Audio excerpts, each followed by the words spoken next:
Bueno, entonces siguiendo con el tema de fósforo, tenemos el movimiento de los fosfatos. Entonces fíjense que a la derecha hay arriba una esquematización de los diferentes agregados de suelo, los poros llenos de agua, algunos poros vacíos y un grano de fertilizante. Entonces, ¿cuál es la idea de acá? Tratar de comprender cuál es la dinámica del fósforo en el suelo, principalmente su transporte, es decir, el movimiento. Entonces, ¿qué tenemos? Tenemos que hay una trayectoria simulada, digamos, una trayectoria de el ion fosfato a través del suelo. Y abajo tenemos relacionado cada parte del modelo real con una zona en un gráfico que describe en el eje de las Y la concentración de fósforo y en el eje de las X la distancia desde el gránulo de fósforo, que sería el punto cero, a medida que me voy alejando del gránulo de fósforo. Entonces fijémonos que en la primera zona está la interfase entre el gránulo y el suelo, y después tenemos una zona muy cercana, donde tenemos concentraciones máximas de fósforo, y después las concentraciones de fósforo caen, primero con una caída fuerte y después sigue cayendo la concentración de fósforo en solución, ¿sí? Entonces, ¿qué es lo que nos muestra esto? Que primero, como conclusión central, es que a través de un modelo un poquito más esquematizado podemos ver que el fósforo, el ion fosfato, se mueve muy poco, porque fijémonos que a los 20 milímetros ya tenemos concentraciones muy bajas de ion fosfato en la solución.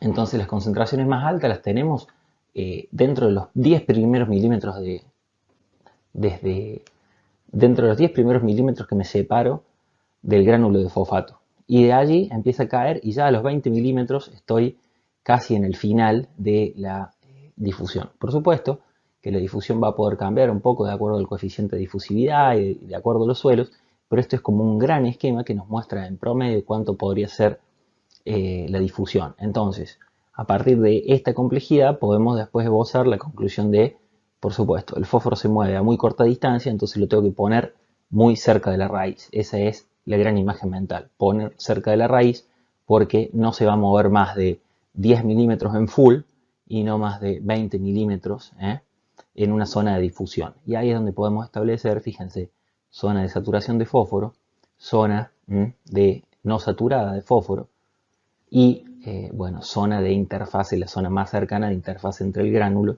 y el suelo. Bueno, en cuanto a la dependencia con el pH, sabemos que el ion fosfato es un ion poliprótico. Así podemos tener, mientras un pH más ácido tenemos, el fosfato se va protonando más. Y mientras un pH más alcalino tenemos, el ion fosfato se va desprotonando, ¿sí? Entonces, ¿qué es lo que sucede?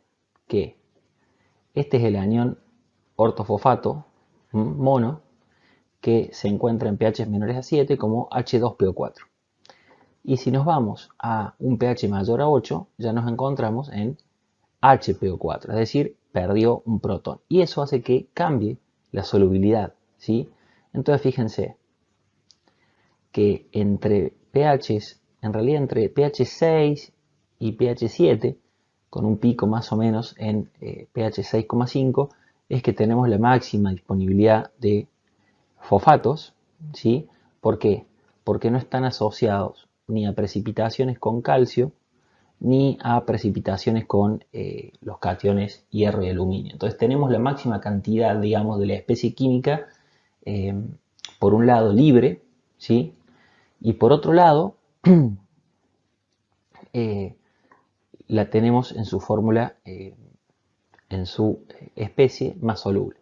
También ocurre que si nos vamos a pHs muy alcalinos, el fosfato se desprotona completamente y eso lo vuelve también menos soluble.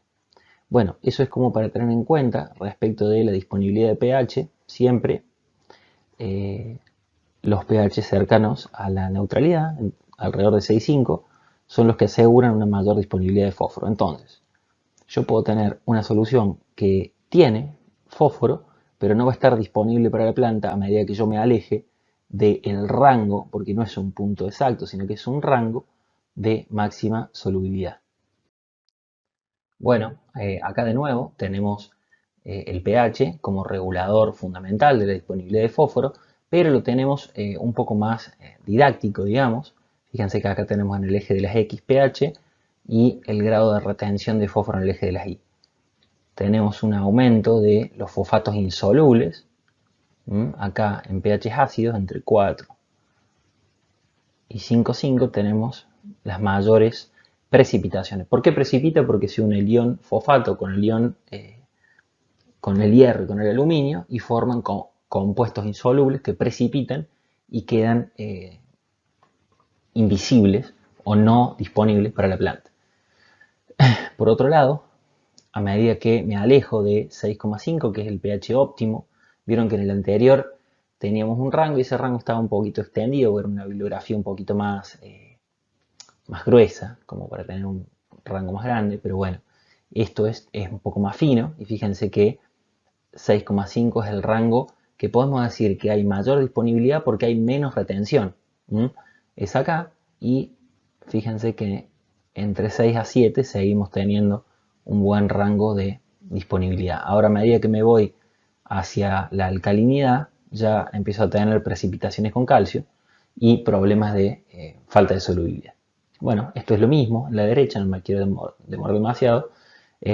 Fijación con calcio en pH alcalinos y fijación con óxidos y otras fijaciones químicas en los pHs ácidos.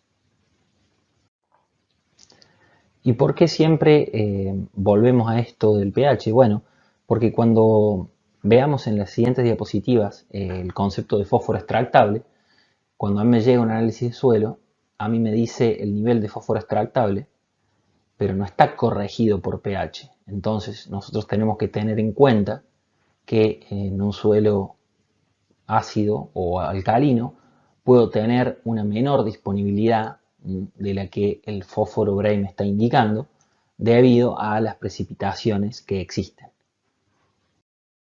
Respecto a las formas del fósforo en el suelo, bueno, tenemos el fósforo en solución, que es muy poquito, es mucho menos de 1 parte por millón, es decir, si lo comparamos con otro nutriente como nitrógeno, que ya lo vimos con anterioridad, el fósforo presenta concentraciones muy bajas en solución, ¿sí? Pueden ser concentraciones de 0,1 ppm o menores. Estas cantidades, que en fertilidad llamamos el factor intensidad, están en equilibrio, esto lo recordamos de DAFO, con el factor cantidad, que es el fósforo lábil. Y ese fósforo lábil está en un equilibrio mucho más lento, es decir, que normalmente es un equilibrio que es más lento que un ciclo de un cultivo, es decir, estos son equilibrios muy lentos, con las reservas no lábiles, como puede ser el fósforo mineral o parte de fósforo orgánico. Entonces, ¿qué es lo que más importa para la dinámica del fósforo? Bueno, en realidad, la planta que está acá va a estar tomando fósforo de la solución y va a hacer una depresión muy rápida.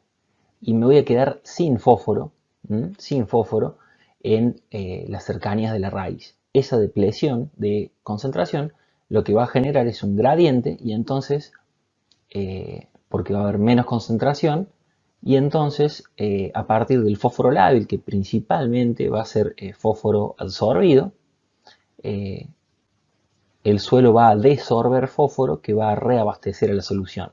Entonces la capacidad que tenga el suelo de desorber fósforo y hacer un reabastecimiento de la solución va a ser crítica para que no haya deficiencias de fósforo. Entonces es este factor capacidad el que va a tener la mayor predominancia en la dinámica del fósforo. Y bueno, acá entonces remarcamos también que el potencial buffer del suelo se define como el cambio en la cantidad de fósforo absorbido requerido por el cambio unitario en la concentración de fósforo en la solución.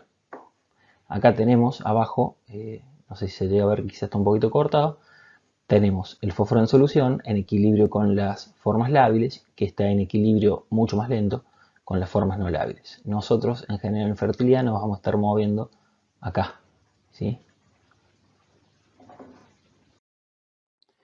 Ahora bien, entonces, nosotros sabemos que hay fracciones disponibles y que esas fracciones disponibles están en equilibrio, eh, es decir, que esas fracciones disponibles van a tener relación con la absorción de la planta. Es decir, si yo tengo más formas disponibles, en principio voy a tener mayor disponibilidad de fósforo y la planta va a estar mejor abastecida. Pero ¿qué es lo que sucede? Que yo no puedo, como en nitrógeno, decir que tengo tantos kilogramos de fósforo disponible. Eso no existe. ¿Por qué? Porque lo que estamos diciendo es que tenemos un conjunto de formas lábiles, un poco de fósforo orgánico, principalmente fósforo absorbido, ¿eh? Un poco de fósforo mineral, que vienen de diferentes fracciones, cada una con una velocidad de desorción y de liberación distinta, que van haciendo un reabastecimiento de la solución a medida que la planta va tomando fósforo. Entonces, como eso es de comportamiento elástico, es decir, a medida que la planta toma, el suelo cede, no se puede hacer un balance en este caso, ¿sí? Porque no sabemos los kilos que van a estar disponibles para la planta. No podemos saberlo con exactitud. Entonces, ¿qué se hace? Bueno, la idea es encontrar algún indicador, y esto es fundamental, un indicador, como la fracción de fósforo disponible no se conoce, utilizar un indicador, un proxy, que se relacione con la absorción de fósforo con la planta y con los rendimientos, ¿sí? Entonces, bueno, vamos a decir que eh, un buen indicador, eh, el contenido de, de este indicador debe asociarse a la respuesta de la fertilización y al rendimiento de los cultivos. Entonces, eh, para sintetizar, como no sabemos la fracción de fósforo disponible, usamos un indicador. ¿Qué indicador? Bueno, el fósforo extractable. El fósforo extractable es fósforo que se extrae con un extractante químico. Hay muchos métodos, el más conocido en Argentina, el fósforo Bray 1, que es para suelos de neutros a ligeramente ácidos, el que más se ha utilizado y con el que más correlaciones y calibraciones hay en ensayos de suelos. Entonces, eso es fundamental, ¿sí? Y si nos volviéramos al gráfico donde teníamos el fósforo, los fosfatos en el centro, los fosfatos de la solución en el centro, y las diferentes fracciones de fósforo orgánico e inorgánico lábiles, bueno, el Bray 1 nos está haciendo una cuantificación de un poco de todo eso, pero no se sabe eh, exactamente a cuál está tomando. Pero lo que sí se sabe es que tiene muy buena relación el fósforo Bray con el fósforo de uptake, o sea, el fósforo absorbido con las plantas, y con la respuesta a la fertilización. Es decir, a medida que tengo más fósforo Bray, tengo menor respuesta a la fertilización, y a medida que tengo menos fósforo Bray, voy a tener una mayor probabilidad de respuesta a la fertilización con fósforo. Y ahora ingresamos un poco en la evolución del fósforo disponible para las plantas, que es el que nos interesa. Puede ser evaluado acá. Cuando decimos fósforo disponible, siempre es fósforo evaluado a través de un fósforo extractable, en estos casos, ¿sí? Para ser más estricto. Entonces, fíjense que acá tenemos el fósforo Bray, fósforo extractable, y tenemos los años abajo. Estos son datos de Dodd y Malarino para Estados Unidos. Entonces, fíjense lo que ocurre con la disminución del fósforo después de 27 años de cultivo continuo sin la adición de ningún fertilizante. Es decir, dejamos a lo largo del tiempo el cultivo sin ninguna adición. Entonces, ¿qué es lo que ocurre? Todos los años extracción, extracción, extracción por la agricultura. ¿Qué es lo que ocurre? Va ocurriendo una disminución lineal de